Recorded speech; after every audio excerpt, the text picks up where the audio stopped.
بسم اللہ الرحمن الرحیم۔ السلام علیکم جماعت ہشتم، میں آپ کا معلم نادر شاہین نئے لیکچر کے ساتھ حاضر خدمت ہے۔ امید ہے آپ سب اپنے اپنے گھروں میں خوش و خرم ہوں گے اور میرے لیکچرز باقاعدگی سے سن رہے ہوں گے۔ بہت اچھی بات ہے۔ پچھلے لیکچر میں ہم نے خون کا بدلہ کی مشق کے ساتھ ساتھ خط نمبر 2 اور درخواست نمبر 2 کو پڑھا۔ مجھے امید ہے کہ آپ نے پچھلا کام اچھی طرح سے یاد کیا ہوگا۔ اب چلتے ہیں آج کے لیکچر کی طرف۔ آج کا لیکچر ایک نظم ہے جو آپ کی کتاب کام چور کے صفحہ نمبر 42 میں موجود ہے، جس کا نام مجھ کو تیری ضرورت ہے کو آج پڑھیں گے۔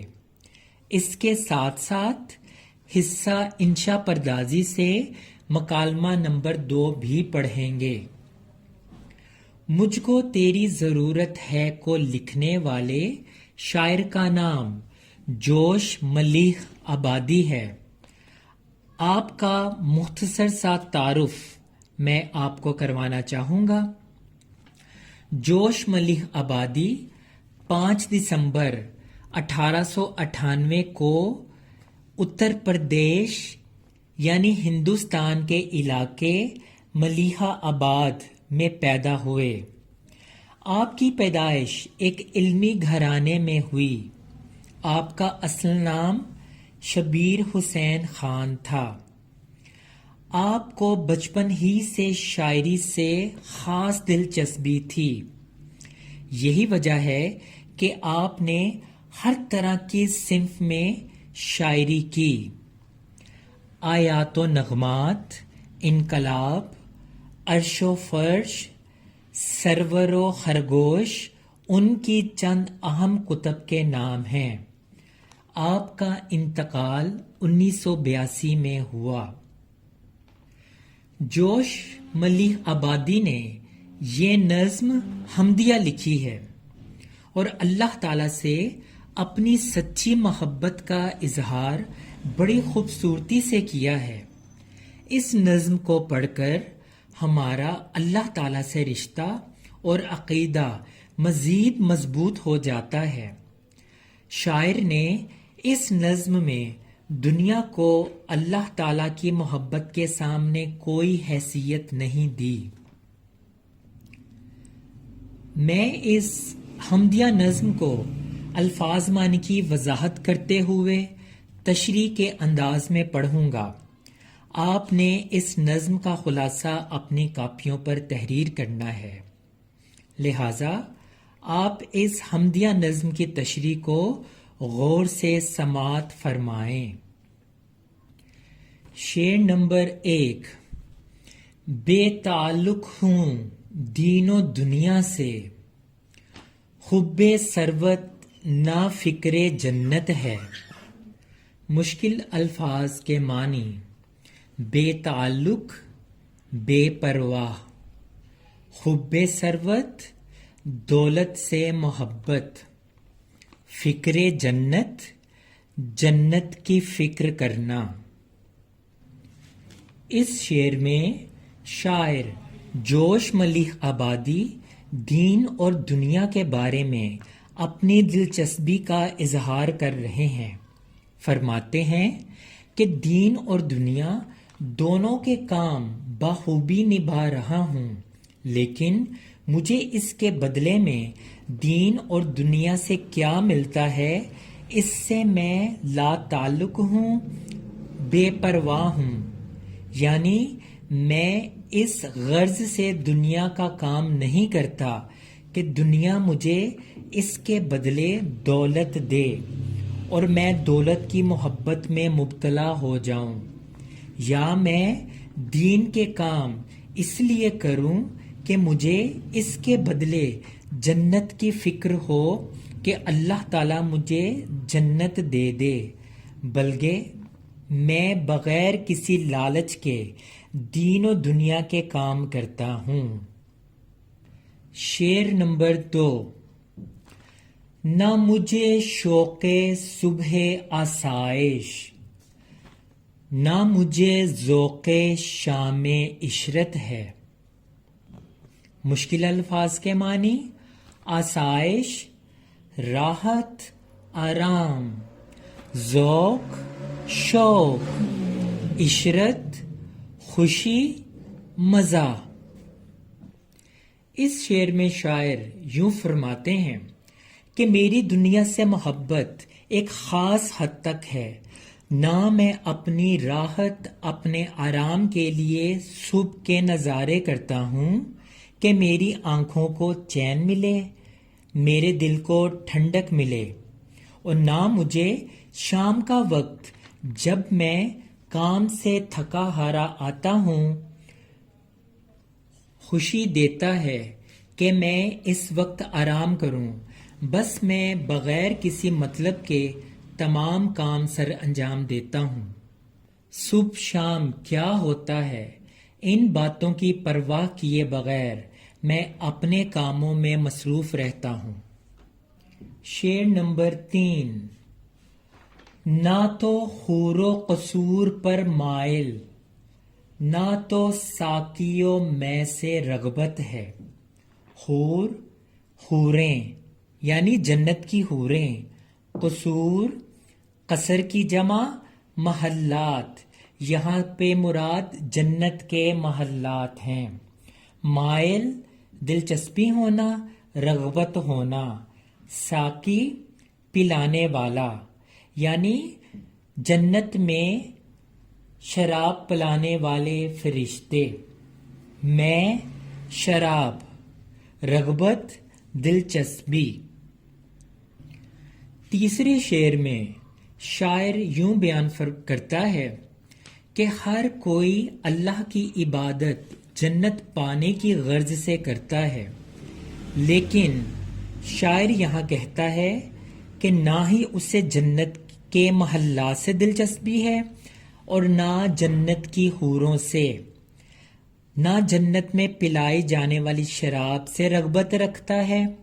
وہ کہتا ہے کہ میں اللہ کی عبادت صرف اللہ کے لیے کرتا ہوں، مجھے عبادت کے بدلے یہ سب کچھ ملے، اس میں مجھے کوئی دلچسپی کوئی رغبت نہیں ہے۔ شعر نمبر 4۔ نہ تقاضائے منصب و جاگیر، نہ تمنائے شان و شوکت ہے۔ تقاضا مطالبہ کرنا، منصب عہدہ، جاگیر جائیداد زمینیں، شان و شوکت رتبہ سٹیٹس۔ چوتھے شعر میں شاعر دنیا کے بڑے بڑے عہدوں کی بات کر رہا ہے۔ کہتا ہے کہ ہر کوئی چاہتا ہے کہ وہ بڑے بڑے مرتبے پر فائز ہو، اس کے پاس خوب دولت کی فراوانی ہو، اس کی مشہوری ہو، لوگ اس کے آگے پیچھے پھرتے ہوں، اسے سلام کریں۔ شاعر کہتا ہے میرے نزدیک یہ سب بے معنی چیزیں ہیں، نہ میں نے کبھی کسی عہدے کا تقاضا کیا اور نہ ہی کبھی جائیداد زمینوں کے لیے دعا مانگی، اور نہ ہی یہ تمنا رہی کہ میری بہت عزت و مرتبہ ہو، یہ سب کچھ مجھے نہیں چاہیے۔ شعر نمبر 5۔ کچھ مجھے تیرے در سے مل جائے، کس منافق کو اس کی حسرت ہے۔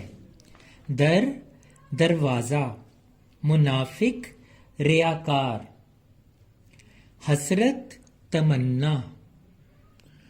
پانچویں شعر میں شاعر کہتا ہے کہ دین دنیا، دولت جنت، حوریں محلات، شراب بڑے بڑے عہدے، جاگیریں جائیدادیں، شان و شوکت، یہ سب اگر میں تجھ سے مانگوں تو مجھ سے بڑا منافق ریاکار کون ہوگا۔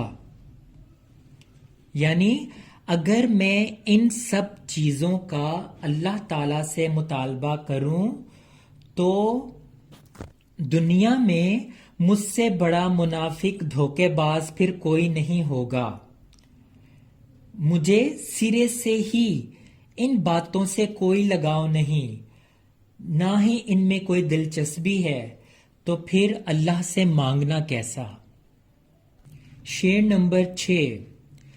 کیا کروں گا میں نعمتیں لے کر، میری ہر سانس ایک نعمت ہے، نعمت عطا مال. چھٹے شعر میں شاعر کہتا ہے، اگر میں اپنے آپ کو دیکھوں تو سر سے پاؤں تک تو نے مجھے بہت زیادہ نعمتوں سے نوازا ہے. مجھے زندگی دی، آنکھیں دی، ناک کان دیے، کام کرنے کو ہاتھ، چلنے کو پاؤں دیے، سوچنے کو دماغ دیا. جب تو نے مجھے یہ نعمتیں عطا کی ہیں تو پھر میں دین و دنیا کی نعمتوں کا تقاضا کیوں کروں؟ شعر نمبر 7. تجھ پہ روشن ہے اے میرے مولا کہ میرے دل میں سوز وحدت ہے. سوز درد، وحدت توحید یعنی اللہ تعالیٰ کو ایک ماننا. شاعر کہتا ہے کہ اے اللہ، تو جانتا ہے کہ میرے دل میں کیا ہے. مجھے نہ تو دنیاوی دولت، عہدوں، شان و شوکت میں دلچسپی ہے، نہ عبادت کے بدلے ملنے والے انعامات یعنی جنت میں کوئی رغبت دلچسپی ہے. تو جانتا ہے کہ میرے دل میں تیری محبت، تیری وحدت کا درد ہے جو مجھے تیری جانب بڑھاتا ہے. میرے دل میں تیری محبت کو اور مضبوط کرتا ہے اور تیرے لیے تڑپ پیدا کرتا ہے. میں دن رات بس تجھے ہی سوچتا ہوں. آخری شعر. تیرے انعام کی نہیں خواہش بلکہ مجھ کو تیری ضرورت ہے. انعام تحفہ، اجر، خواہش تمنا. آخری شعر میں شاعر پچھلی بات کو ہی آگے بڑھاتا ہے. کہتا ہے کہ ہر کوئی اچھے کام اور عبادات انعامات کے لیے کرتا ہے، لیکن مجھے ان میں کسی بھی چیز کی خواہش نہیں. میں بس تجھ سے محبت کرتا ہوں. مجھے تو مل گیا تو سمجھ لوں گا مجھے دنیا بھی مل گئی اور آخرت بھی مل گئی. دنیا اور آخرت کے سب انعامات مل گئے. اس لیے میری دعا ہے کہ میرے دل سے اللہ کی محبت، درد وحدت کبھی کم نہ ہو. میرے عزیز طلباء و طالبات، اس نظم کو پڑھنے کے بعد ہمیں بھی دنیاوی دولت، شان و شوکت کو چھوڑ کر خالص اللہ تعالیٰ سے محبت کرنی چاہیے. ایسی محبت جیسی اسے پسند ہے. پھر دیکھیں اللہ تعالیٰ آپ کی تمام خواہشیں، تمام مرادوں کو پوری کرے گا. اب چلتے ہیں کتاب قواعد و انشاء کی طرف.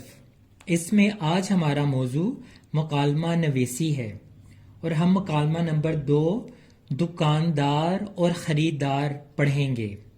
تو چلیں شروع کرتے ہیں. اس مکالمہ میں 2 کردار ہیں، خریدار، دکاندار. خریدار دکان کے اندر داخل ہوتا ہے اور السلام علیکم کہتا ہے. خریدار: السلام علیکم. دکاندار: وعلیکم السلام، آئیے تشریف لائیے. خریدار: آپ کی دکان میں رومال بھی ہوں گے؟ دکاندار: رومال ہی نہیں، جرابیں، بنیانیں، چھتریاں، سبھی کچھ ہے. خریدار: رومال دکھائیے، کوئی سستا سا سوتی ہو. دکاندار: یہ دیکھیے رومال، نہایت نفیس اور نرم. خریدار: آپ نے جرابوں کا بھی تو ذکر کیا تھا، وہ بھی دکھائیے۔ دکاندار: رومال کے متعلق کیا فیصلہ ہے، کتنے پیش کروں؟ خریدار: جرابیں دکھائیے تو رومال کا فیصلہ بھی ہو جائے گا۔ دکاندار: یہ دیکھیے جرابیں، ریشمی ہیں ریشمی، کتنے جوڑے پیش کروں؟ خریدار: آپ مال دکھا رہے ہیں، قیمت نہیں بتاتے؟ کیا آپ اپنی چیزیں بن داموں بیچتے ہیں؟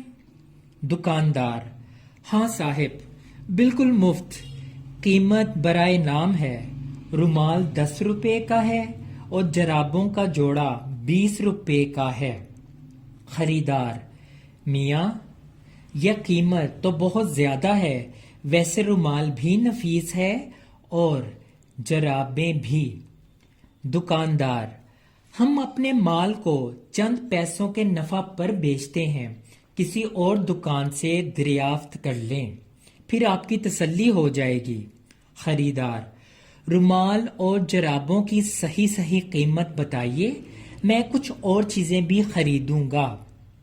دکاندار: صاحب، ہماری دکان کا حساب باٹا جیسا سمجھیے، ایک زبان ایک دام۔ خریدار: اگر آپ سچ مچ درست کہتے ہیں تو مجھے آپ کی سچائی پر فخر ہے۔ اب میں سچی دکان چھوڑ کر جھوٹی دکان پر نہیں جاؤں گا۔ دکاندار: پھر حکم کیجیے، آپ کی قدردانی کا شکریہ۔ خریدار: 5 رومال، 5 جوڑے جراب اور 1 چھتری بھی باندھ دیجیے، مگر اچھی سی ہو۔ دکاندار: یہ لیجیے، آپ کی تشریف آوری کا شکریہ۔ خریدار: رقم تو آپ نے نہ بتائی نہ وصول کی، شکریہ مفت میں دے مارا۔ دکاندار: یہ لیجیے بل، کل ملا کر 190 روپے ہوئے۔ خریدار: یہ لیجیے 200 روپے، اپنی رقم وصول کیجیے اور بقایا دیجیے۔ دکاندار: یہ تو لینے کے دینے پڑ گئے۔ اچھا، آپ کی خوشی کے لیے یہ لیجیے 10 روپے۔ یہ تھا ہمارا آج کا لیکچر۔ انشاءاللہ نئے لیکچر کے ساتھ دوبارہ آپ کی خدمت میں حاضر ہوں گا۔ تب تک اللہ حافظ، اللہ نگہبان۔